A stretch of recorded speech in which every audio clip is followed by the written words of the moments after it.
नमस्कार दोस्तों, आज की इस वीडियो में बात करते हैं वीमे कोटा ओपन के एमए फर्स्ट ईयर के तीसरे पेपर यानी इतिहास का तीसरा पेपर जिसका कोड है MAHI-03। इसमें छोटे क्वेश्चनों का संकलन है। पहला क्वेश्चन पढ़ते हैं, पेरिस शांति सम्मेलन के 4 बड़े देशों के नाम लिखिए। तो इसमें अमेरिका, ब्रिटेन और फ्रांस, इटली ये 4 बड़े देश शामिल थे। ये 1928 के अंदर पेरिस सम्मेलन हुआ था। इसमें रूस को आमंत्रित नहीं किया गया, तो रूस इसमें शामिल नहीं। दूसरा है, निम्नलिखित संधियाँ किस वर्ष संपन्न हुई। तो आपके देखना है कि प्रथम विश्व युद्ध के बाद में मित्र राष्ट्रों ने जो धुरी राष्ट्र है उनके ऊपर बहुत सारी संधियाँ की और उनके ऊपर बहुत सारे कर्ज डाल दिए गए थे। तो एक साइड तो इन संधियों में है मित्र राष्ट्र जो प्रथम विश्व युद्ध के विजेता हैं, दूसरी तरफ धुरी राष्ट्र है जो प्रथम विश्व युद्ध के पराजित राष्ट्र है। तो हम सीरियल के अनुसार पढ़ रहे हैं, तो नीचे की साइड से शुरू कर रहे हैं। पहली वर्साय की संधि जो पहली संधि थी प्रथम विश्व युद्ध के बाद, ये थी 28 जून 1919 को। ये मित्र राष्ट्र और जर्मनी के मध्य हुई थी, जिसमें जर्मनी के कई सारे भूभाग को मित्र राष्ट्रों ने फ्रांस को वगैरह दे दिए थे और उनके ऊपर क्षतिपूर्ति के भी कर्ज डाल दिए गए थे। दूसरी संधि है सेंट जर्मन संधि जो 10 सितंबर 1919 को हुई, जिसमें मित्र राष्ट्र और ऑस्ट्रिया के मध्य हुई थी। तीसरी है न्यूली की संधि 27 नवंबर 1919 को, जिसमें मित्र राष्ट्र और बल्गारिया के मध्य संधि हुई थी। और चौथी है ट्रियाना की संधि जो 4 जनवरी 1920 को आपके मित्र राष्ट्र और हंगरी के मध्य हुई थी। तो इनमें सभी एक साइड मित्र राष्ट्र है और दूसरी तरफ आपके जो प्रथम विश्व युद्ध में हार गए थे वो राष्ट्र है। तो मित्र राष्ट्रों ने इन संधियों के माध्यम से पराजित राष्ट्रों पर बहुत सारे कर्ज डाल दिए गए थे और उनके बहुत सारे भौगोलिक क्षेत्र भी आपके हड़प लिए थे। अगले बढ़ते हैं, तीसरा 1919 के पेरिस शांति सम्मेलन 4 बड़े नेताओं के नाम लिखिए। तो पेरिस शांति सम्मेलन 4 बड़े नेता थे आपके अमेरिकी राष्ट्रपति विल्सन, इटली के प्रतिनिधि ऑरलैंडो और ब्रिटेन के प्रधानमंत्री लॉर्ड जॉर्ज और फ्रांस के क्लीमेंस। ये है आपके। अगला चौथा क्वेश्चन है, क्वेश्चन पढ़ने जरूरत है नहीं, दो संधियाँ दे रखी हैं, सेंट जर्मन संधि और न्यूली की संधि। तो सबसे पहले पढ़ते हैं सेंट जर्मन संधि। यह संधि प्रथम विश्व युद्ध के बाद संबंध शक्तियों फ्रांस, ग्रेट ब्रिटेन, संयुक्त राज्य अमेरिका ये सभी आपके मित्र राष्ट्र में आते हैं और ऑस्ट्रिया के बीच शांति संधि की गई थी। इस पर 10 सितंबर 1919 को पेरिस के पास सेंट जर्मन में हस्ताक्षर किया। अभी मैंने बताया सेंट जर्मन संधि ये आपके दूसरी संधि है, जिसमें एक साइड मित्र राष्ट्र है अमेरिका, ब्रिटेन, फ्रांस और दूसरी तरफ ऑस्ट्रिया है और ऑस्ट्रिया के ऊपर आर्थिक बोझ सौंप दिया गया था। दूसरी है न्यूली की संधि। ये मित्र राष्ट्र बल्गारिया के मध्य 27 नवंबर 1919 को हुई थी। ये भी हमने पहले चारों संधियाँ पढ़ ली हैं, वही सेम संधियाँ वापस रिपीट हो रही हैं। पेरिस के न्यूली में हुई थी, इसलिए उस संधि का नाम भी न्यूली संधि दिया गया। फिर है पांचवा क्वेश्चन, पेरिस शांति सम्मेलन में संपन्न संधियों के नाम लिखिए। तो आपके वर्साई की संधि है, सेंट जर्मन की संधि है, न्यूली की संधि है, ट्रियानो की संधि है। अभी हमने पहले 4 संधियाँ पढ़ी हैं, वही सेम संधि है। फिर अगला क्वेश्चन आता है, सेब्रे की संधि के बारे में आप क्या जानते हो। तो सेब्रे की संधि मित्र राष्ट्र और तुर्की के मध्य 10 अगस्त 1920 को हुई। पहले 4 पढ़ ली, यह 5वीं संधि आई है। ये भी मित्र राष्ट्र और तुर्की के मध्य, क्योंकि तुर्की धुरी राष्ट्रों के साथ में था और वो आपके पराजित हो गया था। अगला है वर्साई की संधि पर संक्षिप्त टिप्पणी लिखिए, जो आपके मित्र राष्ट्र और जर्मनी के मध्य हुई थी। वर्साई की संधि प्रथम विश्व युद्ध के बाद पराजित जर्मनी ने 28 जून 1919 के दिन वर्साई की संधि पर हस्ताक्षर किए। इसी वजह से जर्मनी को अपनी एक भूमि के बड़े हिस्से से हाथ धोना पड़ा। दूसरे राज्यों पर कब्जा करने की पाबंदी लगा दी गई, उनकी सेना का आकार सीमित कर दिया गया और भारी क्षतिपूर्ति होती गई। यानी वर्साई की संधि 28 जून 1919 को हुई। सरल भाषा में समझिए, 28 जून 1919 को हुई। किन के मध्य हुई, तो एक तरफ थे मित्र राष्ट्र यानी अमेरिका, फ्रांस, ब्रिटेन और दूसरी तरफ था जर्मनी इस युद्ध में हार गया था। तो जर्मनी से इस संधि के माध्यम से उसके भूमि का बहुत बड़ा भूभाग ले लिया। उसकी जो सेना थी उसको सेना की संख्या कम कर दी, यानी सेना छोटी कर दी और उसके ऊपर क्षतिपूर्ति का भारी क्षतिपूर्ति हो दी गई, यानी आर्थिक बोझ उसके ऊपर लगा दिया गया था। यानी युद्ध में जो भी मित्र राष्ट्रों का नुकसान हुआ है उसकी भरपाई जर्मनी करेगा। ये थी आपकी वर्साई की संधि। ये बहुत ही महत्वपूर्ण संधि है, हर एग्जाम आती रहती है। अगला क्वेश्चन है, प्रथम विश्व युद्ध के समय अमेरिका युद्ध में कब सम्मिलित हुआ? तो अमेरिका ने विश्व को लोकतंत्र के लिए सुरक्षित बनाने और युद्ध को समाप्त करने के उद्देश्य से 6 अप्रैल 1917 को प्रथम विश्व युद्ध में प्रवेश किया था।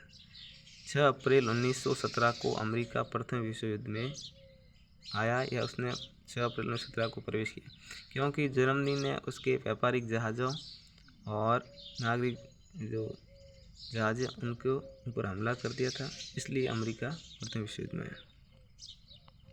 मैंडेट पद्धति क्या थी? तो प्रथम विश्व युद्ध 1914-1919 तक चला। इसके पश्चात पेरिस शांति समय पराजित देश जर्मनी है, तुर्की है, ऑस्ट्रिया है, हंगरी है, बुल्गारिया है, इनसे प्राप्त उपनिवेशों को राष्ट्र संघ के अंतर्गत अन्य देशों का अधीन संरक्षण दे दिया। इस व्यवस्था को मैंडेट व्यवस्था कहा जाता है। सामान्य शब्दों में देखें तो मित्र राष्ट्रों ने क्या किया, जो दूरी राष्ट्र थे जैसे जर्मनी है, तुर्की, बुल्गारिया, इन देशों के जो भी उपनिवेशित क्षेत्र थे उनको ले लिया और राष्ट्र संघ के अधीन देकर फिर अपने कब्जे में ले लिया। ये था आपके मैंडेट पद्धति, यानी अमेरिका, ब्रिटेन, फ्रांस ने जर्मनी, ऑस्ट्रिया के जो भी उपनिवेशित क्षेत्र थे अपने कब्जे में ले लिए। ये मैंडेट पद्धति थी। अगला है, प्रथम विश्व युद्ध के 2 कारण लिखिए।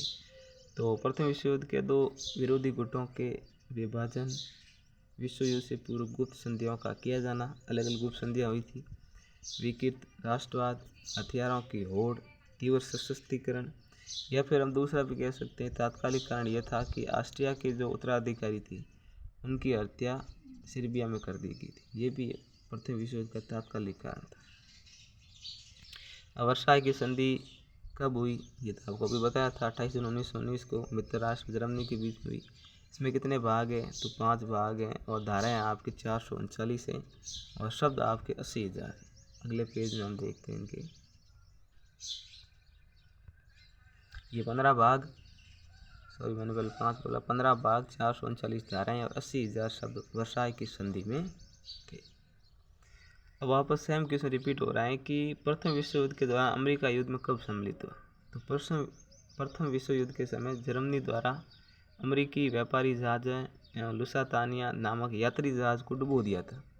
इस कारण अमेरिका युद्ध खत्म करने के उद्देश्य से 6 अप्रैल 1917 को प्रथम विश्व युद्ध में शामिल हुआ। तारीख तो आपके 6 अप्रैल 1917 है। शामिल क्यों हुआ? क्योंकि जर्मनी ने उसके व्यापारिक और जो यात्री जहाज है उनको डुबो दिया था, इसलिए वो युद्ध में शामिल हो गया। अगला क्वेश्चन है, वर्ल्ड सिंस 1919 किताब किसने लिखी? तो वर्ल्ड सिंस 1919 किताब ऑस्ट्रिया के प्रसिद्ध इतिहासकार वाल्टर लैंगसम ने लिखी थी, जिसका नाम था वर्ल्ड सिंस 1919। अगला क्वेश्चन आ रहा है, यूरोप 19वीं और 20वीं सदी में, ये पूरा नाम एक साथ है, लेखक का नाम लिखिए। किताब है, किताब का नाम है यूरोप 19वीं और 20वीं सदी। इसके लेखक का नाम है ई लिप्सन। क्या नाम है? ई लिप्सन। किताब का नाम है यूरोप 19वीं और 20वीं सदी। और देखें अगला क्वेश्चन, कहाँ और कब वर्साई संधि हस्ताक्षरित की? ये अभी बताया था। जर्मनी की सरकार द्वारा विदेश मंत्री काउंट वाकडार्फ फ्रांक्सो, नाम भी बड़े हैं और अजीब हैं, नेतृत्व में प्रतिनिधि मंडल वर्साई भेजा। तो स्थान तो आपके वर्साई है, इसलिए संधि का नाम भी वर्साई पड़ गया। और 28 जून 1919 को हुई थी। वर्साई स्थान के राजमहल, जिसका नाम था हॉल्स ऑफ मिरर, जहाँ 1841 में वर्षा के शासक को जर्मन सम्राट घोषित किया, उस स्थान पर। अब क्वेश्चन आया है कि प्रथम विश्व युद्ध का तात्कालिक कारण क्या था? ये अभी question same question MA first year के हिस्ट्री के पहले पेपर में आ चुके हैं, अब वापस इसी में दे रखे हैं, क्योंकि उसमें भी प्रथम विश्व युद्ध कोर्स में है और यहाँ पर भी सिलेबस में है, दोनों पेपर में। तो राजकुमार फर्डिनेंड ऑस्ट्रिया की गद्दी का उत्तराधिकारी था। वो राजकुमार था, राजा नहीं था, राजा बनने वाला था। बोस्निया ऑस्ट्रिया के अधीन था और फर्डिनेंड और उसकी पत्नी सेंट वाइट्स दिवस पर 28 जून 1914 को घूमने बोस्निया प्रमुख शहर सराजेवो पहुंचे। सर्बिया में स्लावों की मुक्ति के लिए आंदोलन चल रहा था, जिसके लिए वहाँ अनेक गुप्त संस्थाएं बनी हुई थी, जिनमें काला हाथ गुप्त संस्था के एक षड्यंत्रकारी गैवरिलो पेस से अपने गोलियां चलाई, जिनमें युवराज फर्डिनेंड और उसकी पत्नी सोफिया मारे गए। इन्हें ऑस्ट्रिया के राजकुमार थे, इनका नाम था फर्डिनेंड। वो आपके बोस्निया वहाँ घूमने गए थे। फिर वहाँ सर्बिया में एक उत्सव था जहाँ पर काला हाथ संस्था के एक षड्यंत्रकारी व्यक्ति गैवरिलो ने गोलियां चलाई और राजकुमार और रानी दोनों इसमें एक्सपायर हो गए।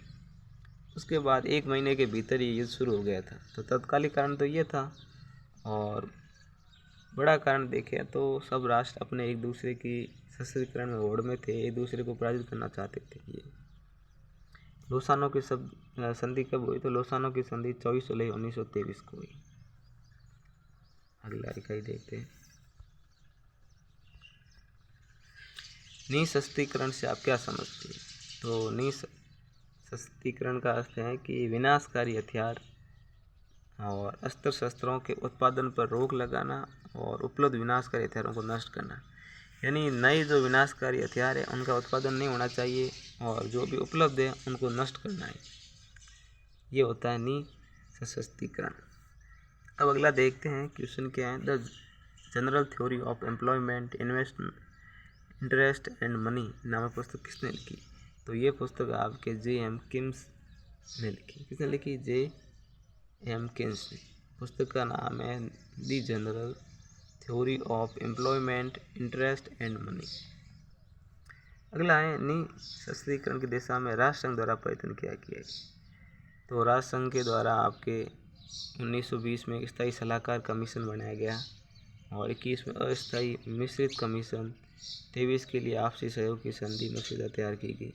लेकिन निःशस्त्रीकरण में राष्ट्र संघ असफल हुआ था, सफल नहीं हुआ। उसने प्रयास बहुत सारे किए थे लेकिन असफल हो गया था। तो ये तो निम्नात्मक क्वेश्चन हो गया था। चलिए देखते हैं क्वेश्चन। पुस्तक का नाम है यूरोप सिंस नेपोलियन। पुस्तक किसने लिखी? तो यूरोप सिंस नेपोलियन पुस्तक थॉमस डेविड ने लिखी थी। किसने लिखी? Thomas David. अब अगली संधि के लोकार्नो समझौता या पेरिस समझौता के बारे में बताया गया।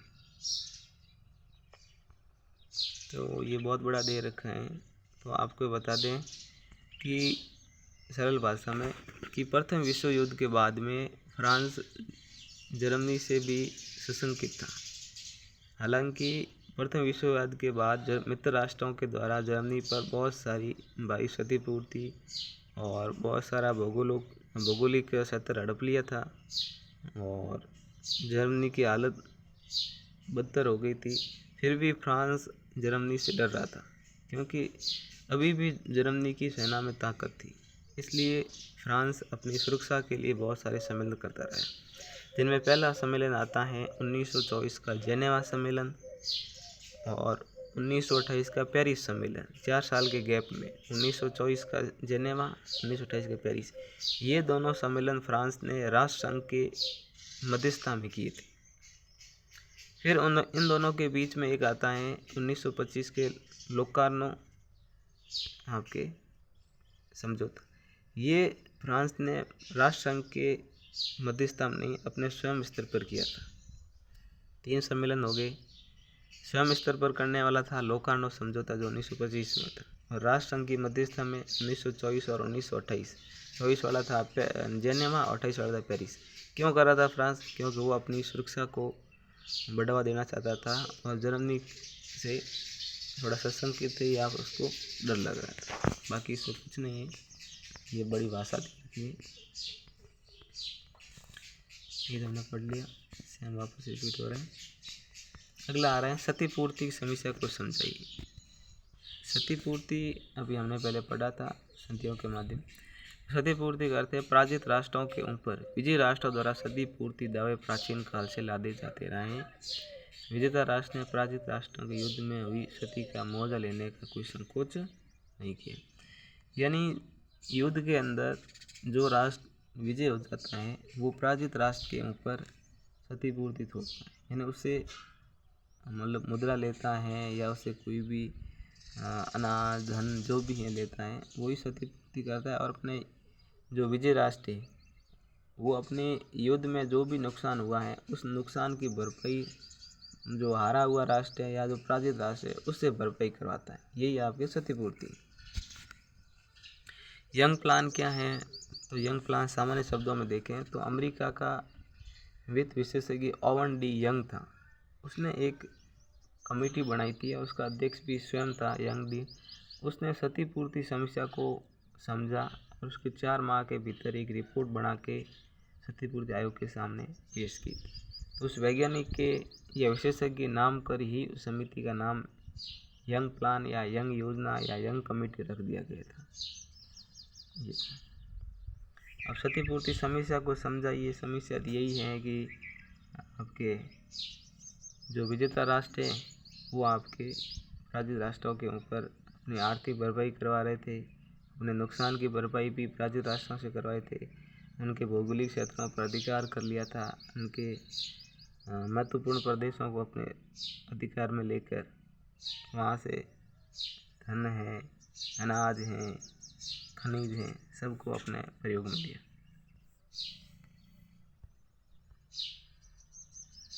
अब क्वेश्चन आता है राष्ट्र संघ के अंग बताइए।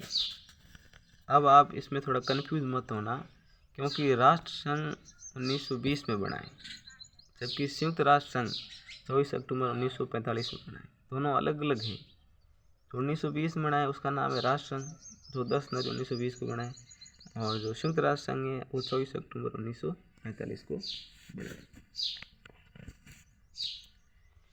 राष्ट्र संघ के अंग बताइए। तो 3 अंग हैं इसके। महासभा कह सकते हो अथवा साधारण सभा, और दूसरा है परिषद जिसे इंग्लिश में काउंसिल कहते हैं, और एक सचिवालय यानी सेक्रेटरी।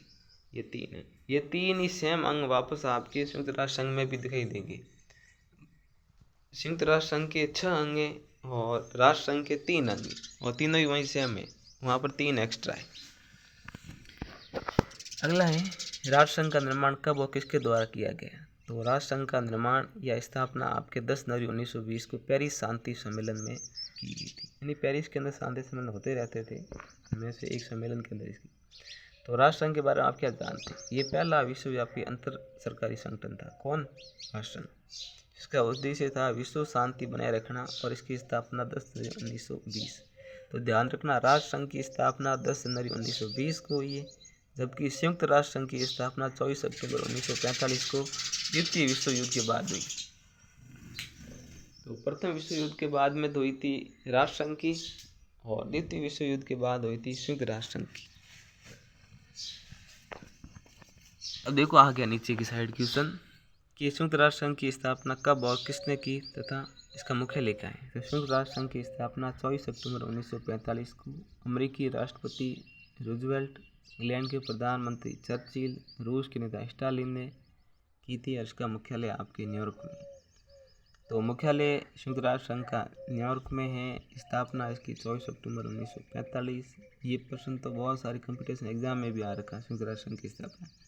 और इसमें 3 बड़े नेता थे, इंग्लैंड के प्रधानमंत्री आपके चर्चिल, और रूस के नेता स्टालिन, और अमेरिकी राष्ट्रपति रूजवेल्ट।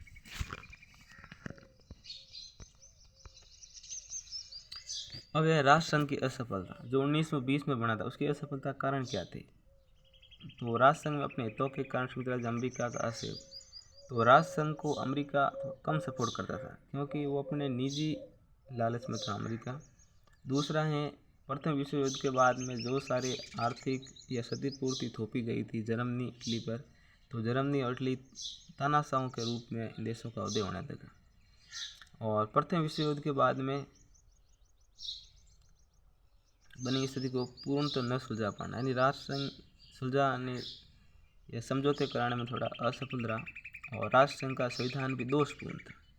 किन्हीं राष्ट्रों के साथ में तो अच्छा व्यवहार करता था, किन्हीं के साथ बुरा व्यवहार करता था, इसलिए उसका व्यवहार भी अच्छा नहीं था। अब अटलांटिक चार्टर क्या था। ये क्वेश्चन लगभग कई बार आ चुका है। तो अटलांटिक चार्टर आपके 14 अगस्त 1941 को संयुक्त राज्य अमेरिका के राष्ट्रपति रूजवेल्ट, इंग्लैंड के प्रधानमंत्री चर्चिल अटलांटिक महासागर में प्रिंस ऑफ वेल्स नामक जहाज पर मिले थे। दोनों ने एक संयुक्त विज्ञप्ति निकाली। इनमें मित्र राष्ट्रों के युद्ध करने के 8 देशों का एक 8 सूत्री घोषणा पत्र जारी किया, जिसे अटलांटिक चार्टर कहते हैं। अटलांटिक चार्टर नाम इसलिए पड़ा है क्योंकि अटलांटिक महासागर में ही एक जहाज़ है प्रिंस ऑफ वेल्स, उस पर ये दोनों राष्ट्रपति आपस में मिले थे। कौन कौन? अमेरिकी राष्ट्रपति रूजवेल्ट और इंग्लैंड के प्रधानमंत्री चर्चिल। ये दोनों नेता आपके अटलांटिक महासागर के जहाज़ पर मिले थे, इसलिए इसका नाम भी अटलांटिक चार्टर दिया गया। ये 14 अगस्त 1941 को हुआ था, जिनमें 8 सूत्री घोषणा पत्र जारी किए गए थे। अगला आ रहा है संयुक्त राष्ट्र संघ के विभिन्न अंगों के नाम लिखिए। तो इसकी स्थापना 24 सितंबर 1945 को हुई थी और वर्तमान में इसकी सदस्य संख्या 193 है और इनके 6 प्रमुख अंग हैं। संयुक्त राष्ट्र संघ के 6 अंग हैं: संयुक्त राष्ट्र महासभा, सुरक्षा परिषद और सचिवालय। ये 3 तो संयुक्त राष्ट्र संघ में भी अंग हैं और राष्ट्र संघ के भी अंग थे, इसलिए मैंने 3 नाम अलग से लिए। एक तो महासभा, एक उसमें सिर्फ परिषद है, उसमें सुरक्षा परिषद है और सचिवालय, और एक अंतर्राष्ट्रीय न्यायालय, न्याय परिषद, आर्थिक सामाजिक परिषद। वापस से हम देखते हैं नाम आपके। संयुक्त राष्ट्र संघ के 6 भाग हैं। पहला भाग है आपके या पहला अंग है संयुक्त राष्ट्र महासभा, दूसरा है सुरक्षा परिषद, तीसरा है आर्थिक सामाजिक परिषद और न्यास परिषद, अंतर्राष्ट्रीय न्यायालय, सचिवालय। इन 3 के पीछे परिषद आ रहा है: सुरक्षा परिषद, न्याय परिषद और सामाजिक आर्थिक परिषद। और एक तो महासभा है ही, एक अंतर्राष्ट्रीय न्यायालय है ही और एक आपके सचिवालय सेक्रेटरी।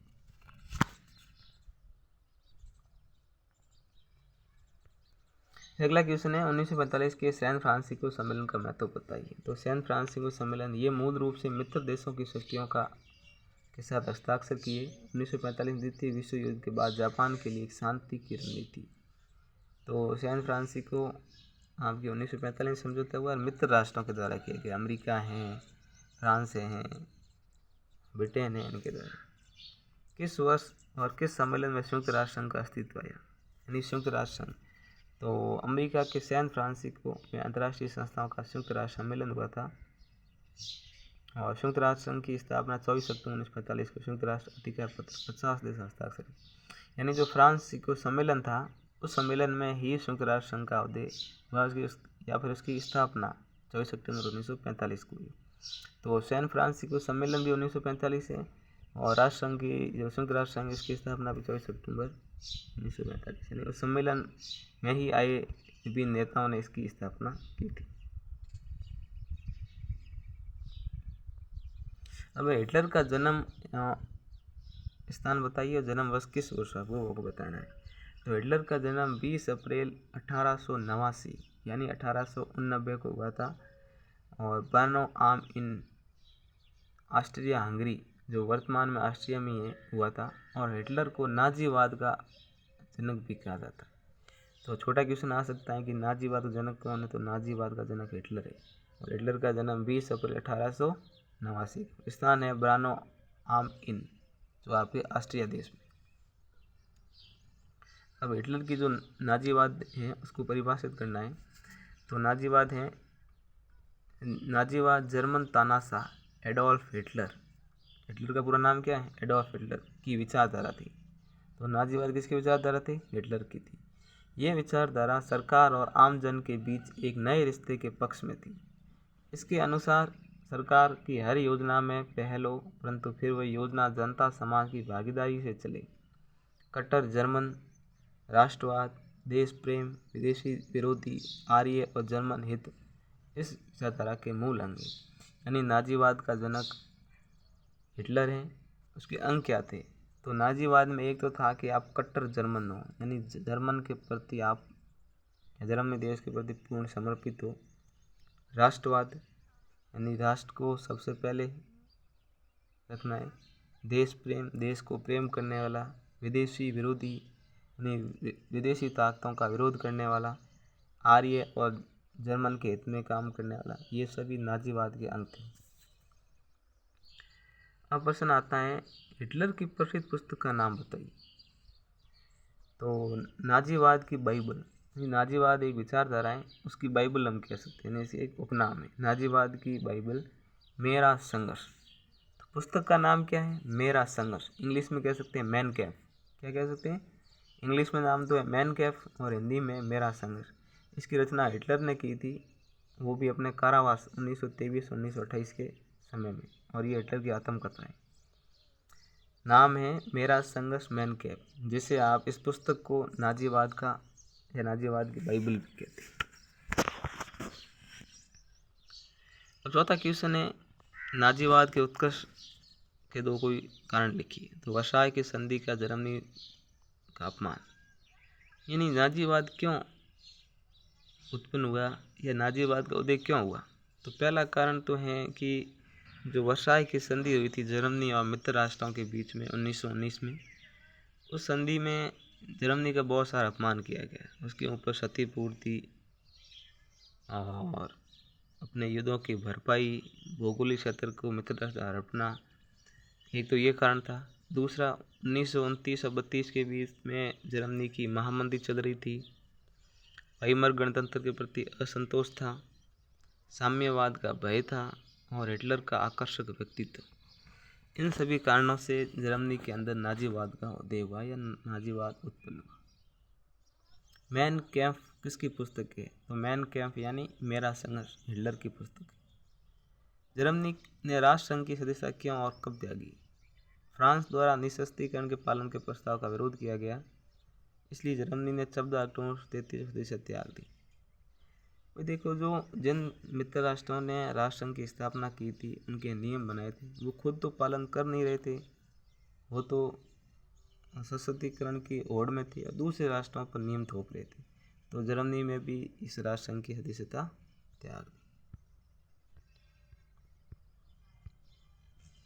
अब हमारे भारत से संबंधित भी इसमें एक पार्ट है 1919 से लेकर 45 के बीच वाला। तो उसमें है कि डांडी मार्च यात्रा के बारे में बताइए। तो डांडी मार्च, जिसे लवण सत्याग्रह, नमक मार्च या डांडी सत्याग्रह के नाम से जाना जाता है, ये 12 मार्च 1930 6 अप्रैल 1930 तक ब्रिटिश सरकार के नमक पर एकाधिकार के खिलाफ प्रतिरोध और अहिंसक विरोध के प्रत्यक्ष कार्रवाई अभियान के रूप में गांधी द्वारा चलाया गया था। तो डांडी यात्रा आपकी 12 मार्च 1930 से 6 अप्रैल 1930 तक चलाया गया था, गांधी जी ने चलाया था। अलग अलग इनके नाम हैं, जैसे नमक मार्च कह सकते हो, डांडी या सत्याग्रह कह सकते हो, लवण सत्याग्रह कह सकते हो। दूसरा है चंपारण का क्या महत्व है। तो चंपारण का महत्व महात्मा गांधी जी के भारत में प्रथम सत्याग्रह से, जो किसानों की नील की खेती के विरुद्ध था, ये सत्याग्रह सफल रहा तथा जिसे के बाद भारत में महात्मा गांधी के लोगों के बीच और ख्याति बढ़ गई। यानी गांधी जी का पहला सत्याग्रह कौन सा है? चंपारण सत्याग्रह। अगला क्वेश्चन आता है, गांधी इरविन समझौता कब हुआ? तो गांधी इरविन समझौता 5 मार्च 1931 को लंदन के दूसरे गोलमेज सम्मेलन से पहले महात्मा गांधी और भारत के वायसरॉय लॉर्ड इरविन के द्वारा हस्ताक्षरित एक राजनीतिक समझौता था। तो गांधी इरविन समझौता 5 मार्च 1931 को गांधी जी और भारत के वायसरॉय लॉर्ड इरविन के मध्य हुआ था। अब क्वेश्चन आता है, भारतीय राष्ट्रीय आंदोलन के 4 क्रांतिकारियों के नाम लिखिए। क्रांतिकारी तो बहुत सारे, आपको बहुत सारे नाम याद होंगे, यहाँ पर दे रखे हैं। महात्मा गांधी, सुभाष चंद्र बोस, बाल गंगाधर तिलक, भगत सिंह, सरदार वल्लभ भाई पटेल, चंद्रशेखर आज़ाद, राजगुरु हैं,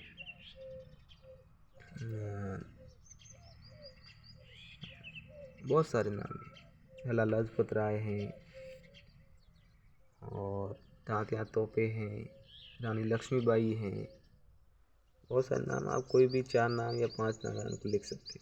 अब है आपको घटनाओं की तारीख बतानी। काकोरी कांड कब हुआ? तो काकोरी कांड आपके 9 अगस्त 1925 को हुआ। कब हुआ? 9 अगस्त 1925।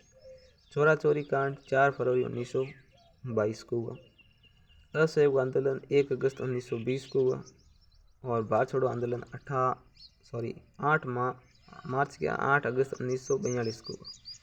तो भारत छोड़ो आंदोलन तो 8 अगस्त 1942, असहयोग आंदोलन 1 अगस्त 1920, चौराचारी कांड 4 फरवरी 1922 और काकेरी कांड 9 अगस्त 1925।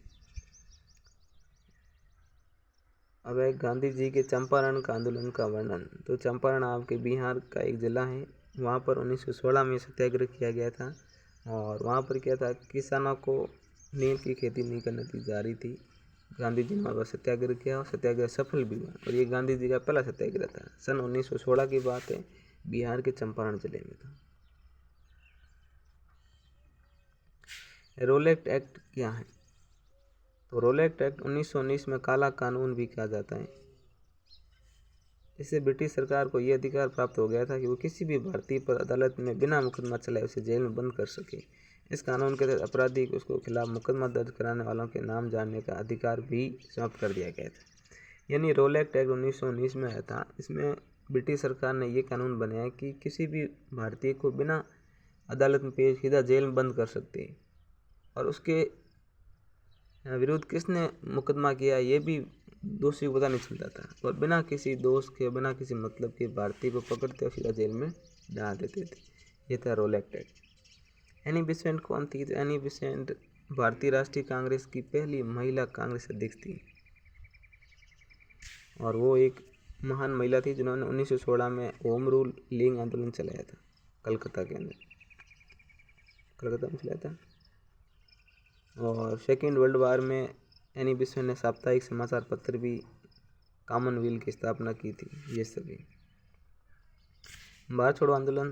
तो भारत छोड़ो आंदोलन गांधी जी द्वारा द्वितीय विश्व युद्ध के दौरान 8 अगस्त 1942 को भारत छोड़ो आंदोलन भारत से ब्रिटिश राज्य को शांत करने के लिए चलाया गया था।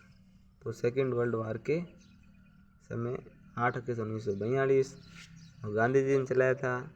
भारत से ब्रिटिश साम्राज्य को यहाँ से छुड़ाने के लिए, यहाँ से बाहर निकालने के लिए चलाया गया था। सत्याग्रह का सिद्धांत क्या है? सत्याग्रह गांधी जी की एक महत्वपूर्ण विचारधारा है। सत्य के प्रति आग्रह करना, सत्य को पकड़े रहना, उसके साथ अहिंसा को मानना, यानी हिंसा किए बिना ही सत्य को मारने के लिए आग्रह करना, सत्याग्रह।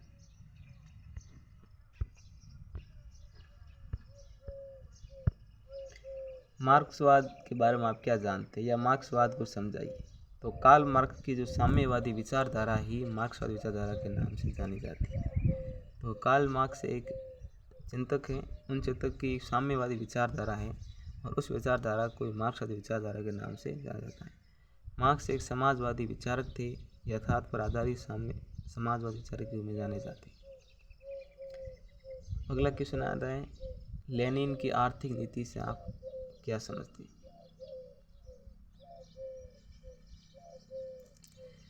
तो लेनिन की आर्थिक नीति का उद्देश्य सामरिक वर्ग और कृषकों की आर्थिक स्थिति को मजबूत बनाना, पूरे देश के कामगार आबादी को देश के अर्थव्यवस्था के विकास में सहयोग करने के लिए प्रोत्साहित करना, ये सभी थी।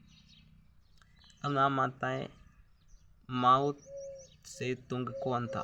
तो माओ से तुंग जिन्हें माओ के अध्यक्ष के रूप में जाना जाता है। अब जिन्हें क्या कोई नाम है या क्या विशेषण पता नहीं। एक चीन कम्युनिस्ट क्रांतिकारी थे। तो माओ तुंग आपके चाइना के थे और एक क्रांतिकारी थे जो People's Republic of China party के संस्थापक थे, जिस पे उन्होंने अध्यक्ष के रूप में शासन किया था। तो माओ ते चुंग का संबंध चाइना से, चीन से। लेनिन कौन है? तो लेनिन एक रूस का साम्यवादी क्रांतिकारी व्यक्ति है, राजनीतिज्ञ है और राजनीतिक सिद्धांतिकारी भी थे। अभी लेनिन हमने यहाँ पढ़ा था। आर्थिक नीति क्या था लेनिन की? तो लेनिन ने वहाँ सामरिक वर्ग और किसानों की आर्थिक स्थिति को मजबूत बनाना और पूरे देश को कामगार आबादी को मजबूत करना। लेनिन रूस में वोल्शेविक की लड़ाई के नेता के रूप में प्रसिद्ध हुए और 1917 से 1924 तक सोवियत रूस के और 1922 से 1924 तक सोवियत संघ के भी हेड ऑफ गवर्नमेंट रह चुके लेनिन। यानी लेनिन रूस के साम्यवादी क्रांतिकारी हैं, वो किसानों और सामरिक वर्ग के उद्धार करना चाहते थे। अब की सुने पेरिस समझौता 1928 शामिल देशों के नाम लिखी। तो ये समझौता अमेरिकी इच्छा और फ्रांस की सद्भावना प्रतिक्रिया के फलस्वरूप संभव हुआ। ये प्रारूप जर्मनी, ब्रिटेन, इटली और जापान आदि शक्तिशाली राष्ट्रों के साथ 14 राष्ट्र सम्मिलित हुए थे। पेरिस समझौता कब हुआ?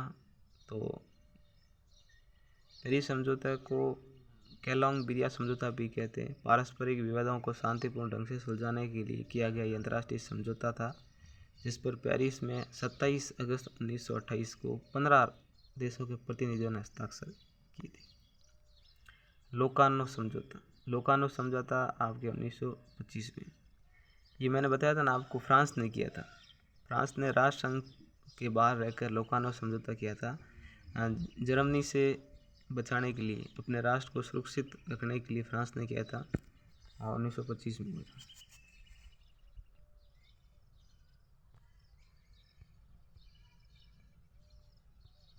इतना ही है दोस्तों। अगर आपको वीडियो की क्वालिटी अच्छी नहीं लगे तो फिर आप क्वालिटी बढ़ाकर भी देख सकते हैं। हालांकि ये बात मैंने लास्ट में बताई, पहले बतानी थी, कोई बात नहीं। अगर वीडियो पसंद आए तो चैनल को सब्सक्राइब करें और वीडियो को लाइक एंड शेयर करें। Thank you.